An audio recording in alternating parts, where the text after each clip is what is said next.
Bonsoir à tous. À la une de ce journal, l'opinion publique est sous le choc après ce drame familial survenu entre Menganga et Ngaoundéré. Le sous-préfet de Figuil, son épouse et son fils aîné ont été tués dans un grave accident de la route. Certains enfants survivants sont dans un état critique et en cours d'évacuation sanitaire vers Yaoundé.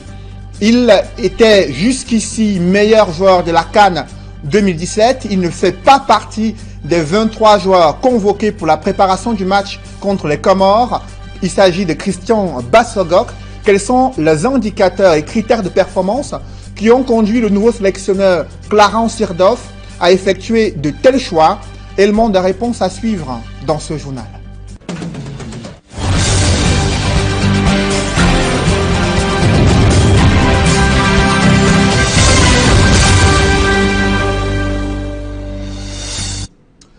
Merci de suivre cette édition complète de l'information sur Equinox Télévision. D'abord, les images de ce drame familial survenu il y a très tôt ce matin et qui suscite la consternation de la République. Le sous-préfet de Figuil, Alain Prosper Ababa, son épouse et son fils aîné ont été tués dans un grave accident survenu sur l'axe routier Menganga-Ngaoundéré. 4 autres enfants et le chauffeur ont survécu. Mais parmi les rescapés, certains sont dans un état critique à l'hôpital régional de Ngaoundéré. Aux dernières nouvelles, 3 rescapés sont en route pour Yaoundé afin d'être placés sous soins intensifs. Un cas critique est au service des urgences de l'hôpital régional de Ngaoundéré. Une évacuation sanitaire est également envisagée. Toute cette famille se trouvait à bord de la voiture de fonction du sous-préfet. En provenance de Yaoundé, la voiture est rentrée sous un camion stationné depuis une semaine sur cette route de Menganga. Le choc a été fatal pour le sous-préfet, son épouse et l'un de ses fils. Aux dernières nouvelles, son bureau, le bureau du sous-préfet, a été scellé à Figuil, arrondissement situé dans la région du Nord, un arrondissement qui porte le deuil depuis cette journée. La criminalité qui prend de l'ampleur dans les zones rurales, les agressions à la main blanche, les agressions à l'arme blanche et les cambriolages rythment le quotidien des populations en Tui.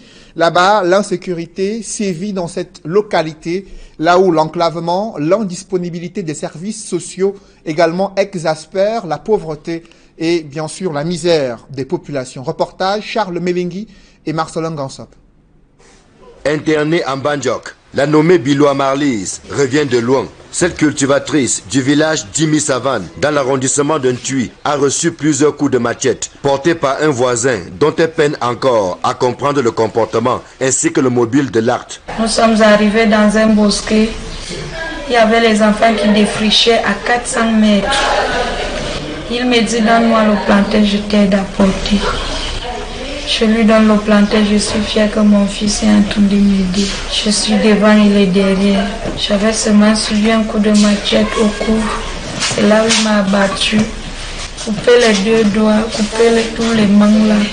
Bien qu'en vie, Marlise s'en sort avec plusieurs entailles et une incapacité de mener ses activités quotidiennes. Ce cas qui n'est pas isolé pose le problème de l'insécurité qui a fait son lit à Dimi Savane. Il y a des refus de justice parce qu'il y a beaucoup de gens qui ont été enfermés mais qui sont sortis.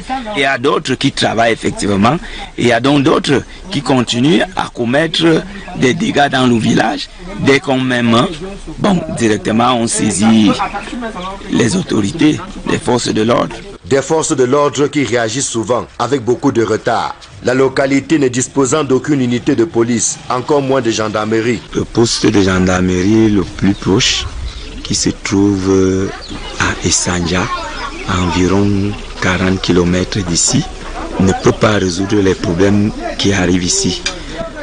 La gendarmerie, terre même de Ntui, notre arrondissement, est environ à 50 km d'ici. Il faudrait que nous vous le disions, il n'y a que le bon Dieu lui seul qui puisse venir à notre secours, parce que nos petits moyens sont d'abord limités. Que la hiérarchie voie cela, ils savent eux-mêmes ce qu'il faut pour que la sécurité arrive quelque part. Je ne leur apprends rien. Mais les difficultés des populations de Dimi Savane ne s'arrêtent pas là. L'accès aux soins de santé et à l'éducation est une autre affaire. On n'a pas un centre de santé, on n'a rien qui peut intervenir en cas même d'un morsure de serpent, même d'un palu.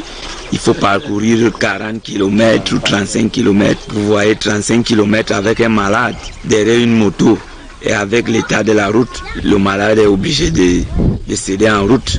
Si je vais utiliser un mot français, la déscolarisation qui y est. Pourquoi? Parce que pour que l'enfant puisse lire un A, il faudrait que les familles se déportent en ville. Nous nous sentons abandonnés et nous voyons encore refaire ce qu'on appelait à l'époque l'exode rural.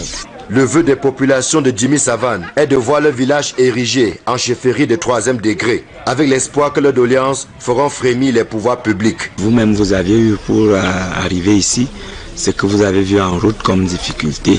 Et c'était même bien parce que il n'a pas plu, parce que le jour qu'il pleut, vraiment vous seriez obligé de renvoyer le voyage. L'eau potable également qui fait partie de la santé. On n'a aucun point d'eau aménagé. On se débrouille avec des sources naturelles. Également, volet politique. On n'a pas de bureau de vote. Ça décourage beaucoup de gens à s'y intéresser à la chose politique. En attendant de voir le bout du tunnel, les populations sont obligées de faire contre mauvaise fortune bon cœur. Cette lutte contre la grande criminalité et les prises d'otages constitue un défi sécuritaire pour la gendarmerie dans la région de l'Adamawa. Le patron de ce corps de l'armée a effectué une visite de travail dans les unités de commandement. Galax Etoga a exhorté les gendarmes à plus de discipline et de professionnalisme. Des précisions avec Jean-Blaise Fusiap et Donald Brice Kamgan. C'est au pas de course que le secrétaire d'État à la Défense chargé de la gendarmerie a fait le tour des installations dans la région de l'Adamawa. Galax Yves Landry Etoga a visité les locaux nouvellement aménagés de la brigade de recherche de Ngaoundéré, le peloton routier motorisé où les équipements des troupes lui ont été présentés, ainsi que l'état-major de la compagnie du chef-lieu de l'Adamawa. Du huis clos avec le collégien et le staff de la gendarmerie dans la région, on apprendra que le CERT attend davantage de discipline et de professionnalisme de la part des troupes dans la Damawa, une région où les coupeurs de route et les preneurs d'otages ont pignon sur rue. Particulièrement cité, l'axe Ngaoundéré-Tibati où les enlèvements sont quasi quotidiens. Le CERT conclut ainsi par Ngaoundéré une tournée de prise de contact qui l'a tour à tour conduit à l'extrême nord et dans la région du nord. Bienvenue, monsieur le ministre. Bienvenue, monsieur le ministre. L'armée qui se félicite de la reprise de la localité de Ndikwa dans les régions anglophones. 16 terroristes séparatistes ont été neutralisés selon le responsable de la communication de l'armée camerounaise. Également de nombreux chargeurs, des munitions également, des fusils ont été saisis au cours de cette bataille remportée par l'armée camerounaise qui a dû traverser des zones enclavées dans les régions anglophones afin de pouvoir mettre hors d'état de nuire ces séparatistes terroristes. Parlons à présent de la préparation de la fête de la Tabaski du côté de Ngaoundéré, le marché du mouton qui peine à voir des clients arriver et solliciter le mouton, et pour cause, les prix sont assez élevés pour les différents ménages qui sollicitent le mouton pour préparer la fête de la Tabaski, des éleveurs qui se plaignent également des conditions d'entretien du bétail. Reportage avec Jilingue Nyondé. À quelques heures de la célébration de la fête de la Tabaski, aucune affluence n'est observée au marché du mouton. Dans la ville de Ngaoundéré, région de la Damawa par exemple, les clients se comptent au bout des doigts. Il faut débourser 35 000 francs, voire plus, pour acheter ce bétail, principal symbole de la fête. Nous avons constaté quand même une pénurie de moutons. Il n'y en a pas vraiment assez sur le marché. Mais néanmoins, à partir de 35 000 francs, on peut quand même acquérir un petit mouton. Et à partir de 50 000 francs, on peut acquérir un mouton moyen. Depuis le matin, je suis là. Je peux seulement sortir un mouton, mais jusqu'à présent, ça n'a pas passé. Je demande 150 000 le prix taxé. Je crois que bon, si on me donne 120 000 là, je peux prendre. Les éleveurs et propriétaires de bétail vivent également un véritable calvaire lié à l'alimentation, mais aussi à l'entretien de ces animaux. La région de la Damawa, où se trouve une forte communauté musulmane, connaît très souvent une ambiance particulière durant la fête de la Tabaski. C'est l'un des mets traditionnels les plus sollicités dans les restaurants, mais aussi dans les menus proposés dans les domiciles au Cameroun. Il s'agit du ndolé.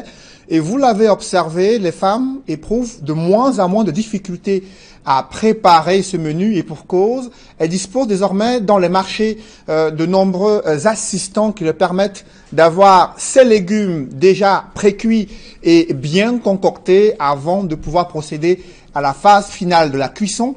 Nos reporters ont pu découvrir cette autre activité qui facilite la vie aux femmes dans les marchés de la ville de Douala. C'est un reportage signé Innocent Abega et Carole Zoupet. Je vous parlais donc de ce reportage, nous y reviendrons. Parlons à présent de ce prix Nobel de la paix qui s'en est allé, mais ses actions en faveur de la résolution pacifique des conflits restent une marque indélébile dans le cœur des Camerounais. Kofi Annan, qui avait pesé de toute son influence diplomatique dans la résolution du conflit et dans le respect des accords de Greentree concernant la rétrocession de la péninsule de Bakassi au Cameroun. Quels sont les différents actes qu'il a posés et qui restent dans la mémoire des anciens fonctionnaires internationaux? Élément de réponse avec Flavian Valodongo. Reportage. Kofi Annan, désormais défunt secrétaire général de l'Organisation des Nations Unies, peine à disparaître des pensées de certains de ses proches collaborateurs.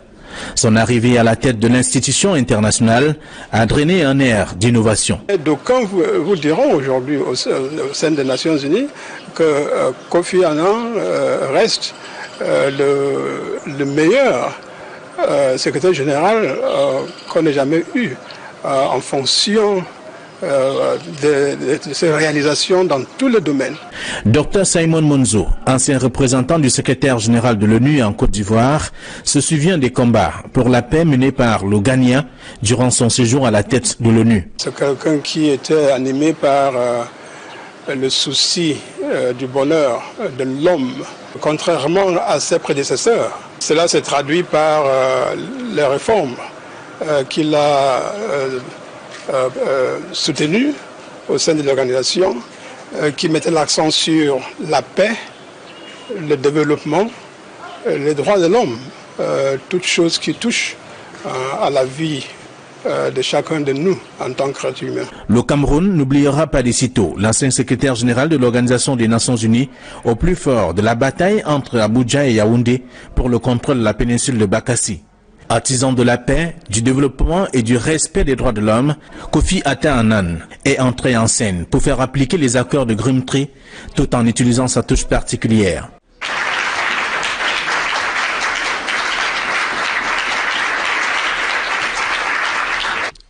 L'image que les Camerounais retiennent, je suppose, c'est celle de cette photo où on voit le président Biya et Obasanjo échanger de poignées de main sous le regard de Kofi Annan. C'est vraiment c'est remarquable. Son implication personnelle était déterminante dans le bon déroulement de ce processus. Cet engagement pour la résolution pacifique des conflits lui a valu le prix Nobel de la paix en 2001.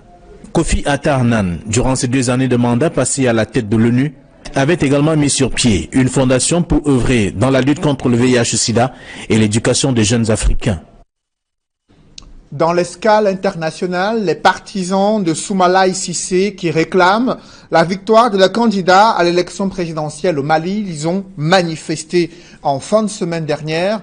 Et en République démocratique du Congo, c'est un mandat d'arrêt international qui a été émis contre Moïse Katumbi, son porte-parole, qui a réagi qualifiant de farce ce mandat d'arrêt international émis contre celui qui souhaite également être président en République démocratique du Congo. Le point sur cette mouture internationale, c'est avec Gladys Sidi. Soumalay, président. Les partisans de Soumalay Cissé ne lâchent rien. Ils sont descendus dans les rues pour soutenir leur candidat, selon eux, le vainqueur de l'élection présidentielle. Une manifestation qui a réuni plus d'1 millier de personnes et encadrée par les forces de l'ordre. Le président sortant a été battu dans les urnes. Il a été obligé de recourir à la fraude. Mais ils ont tellement fraudé de manière inintelligente qu'aujourd'hui, ils sont mis à nu. Le monde entier peut se rendre compte de ce qu'ils ont fait. L'opposition malienne dénonce des fraudes massives dans l'indifférence totale de la communauté internationale qui semble sourde aux protestations de Soumalay Cissé et ses partisans, puisque de nombreux chefs d'État ont déjà félicité Ibrahim Boubacar Keïta pour sa victoire. Le climat est tout aussi tendu en République démocratique du Congo, où le pays prépare l'élection présidentielle qui se déroulera le 23 décembre. Elle se fera certainement sans l'opposant Moïse Katumbi, qui n'a pas pu déposer son dossier de candidature parce qu'interdit d'entrer en RDC. Il est aujourd'hui visé par un mandat d'arrêt international. Le parquet général a émis un mandat d'arrêt international contre M. Katumbi. Et je pense que le show qui a été fait à Kasumbalesa était uniquement un show politique, qui n'avait pas l'intention de venir sur le territoire. M. Katumbi est un fugitif. Le porte-parole de Moïse Katumbi qualifie de farce ce mandat d'arrêt et déclare qu'il sera bel et bien candidat à l'élection présidentielle en République démocratique du Congo. Ce mandat d'arrêt international est une pure farce. Moïse Katumbi effectivement, restera un homme libre et sera candidat à l'élection présidentielle en République démocratique du Congo. Moïse Katumbi n'est pas un fugitif. Nous voulons l'accord de la Saint-Sylvestre. Moïse Katumbi va se battre. Moïse Katumbi se battra pour la mise en œuvre de cet accord. Et aujourd'hui, il faut mettre hors d'état de nuire toute personne qui veut s'opposer à cela. Moïse Katumbi se trouverait actuellement en Namibie. Il n'a pas pu déposer sa candidature. La date butoir était fixée au 8 août dernier. Le cap est désormais fixé sur les performances et les qualités des Lions indomptables en dévoilant la liste des 23 joueurs convoqués pour le match contre les Comores. Le nouveau sélectionneur Clarence Seedorf a laissé entendre que très peu de place sera accordée aux joueurs qui évoluent dans des championnats de moindre envergure. Des précisions avec Joël Essengue et Ike Cyril. Fini la convocation en équipe nationale des joueurs évoluant dans des championnats de moindre envergure. Pour le sélectionneur des Lions indomptables du Cameroun, un bon footballeur joue dans un grand championnat et dans un grand club. The focus is going to be on the players that play in the best leagues in the world, in the best clubs in the world, and these are going to be the players that we look at first. Clarence Seedorf a rendu public une liste de joueurs convoqués pour le prochain match des Lions contre les Comores. Benjamin Mukanjo, capitaine des Lions indomptables, Christian Bassogok, meilleur joueur de la CAN 2017, tous deux évoluant en Chine, tout comme Adolphe Teke, qui a récemment posé ses valises en Arabie Saoudite, ont été ignorés, même si le staff technique rappelle qu'il y a encore de la place. On veut voir quels joueurs sont les meilleurs joueurs dans les positions. Et après, parce qu'on va commencer à en part. On ne peut pas dire tout le monde on peut ramener. Mais on va chercher les meilleurs joueurs dans quel poste sur le terrain.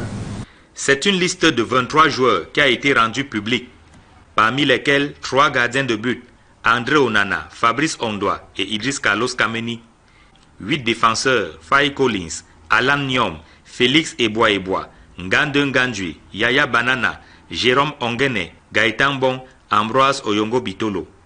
4 milieux de terrain, Angui Sazambo, Koundé Malon, Georges Mandjek, Adrien Tamazé.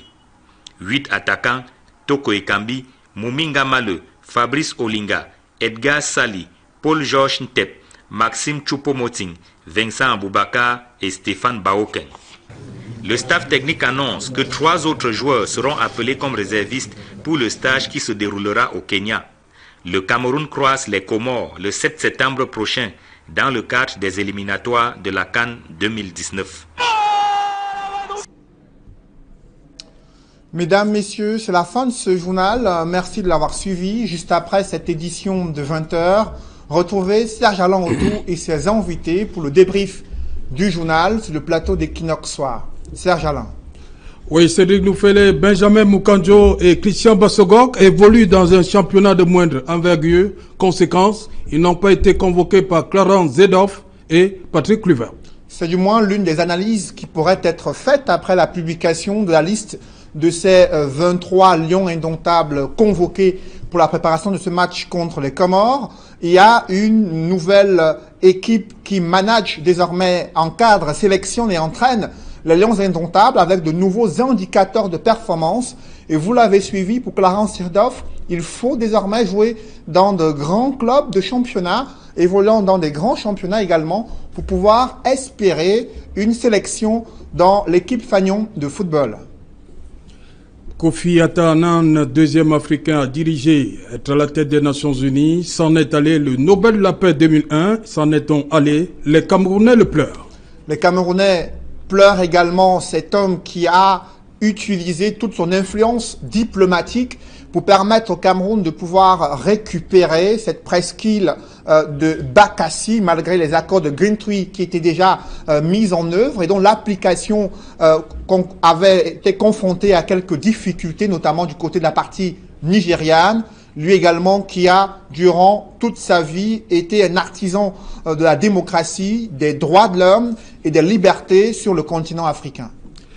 Beaucoup de chefs d'État africains ont félicité, déjà il faut le dire, Ibeka Ibrahim Boubacar Keïta pour la présidentielle au Mali, mais son principal challenger, Soumaïla Cissé, refuse de reconnaître sa défaite. Et ses partisans sont descendus dans les rues de Bamako et d'autres villes maliennes afin de dénoncer ce qu'ils considèrent comme un hold-up électoral et estimer, selon eux, que c'est leur candidat qui a remporté cette élection. Pourtant, déjà des présidents africains, la communauté des États d'Afrique de l'Ouest a déjà tourné la page électorale au Mali en adressant des félicitations au président sortant qui a officiellement été réélu. Serge Alain.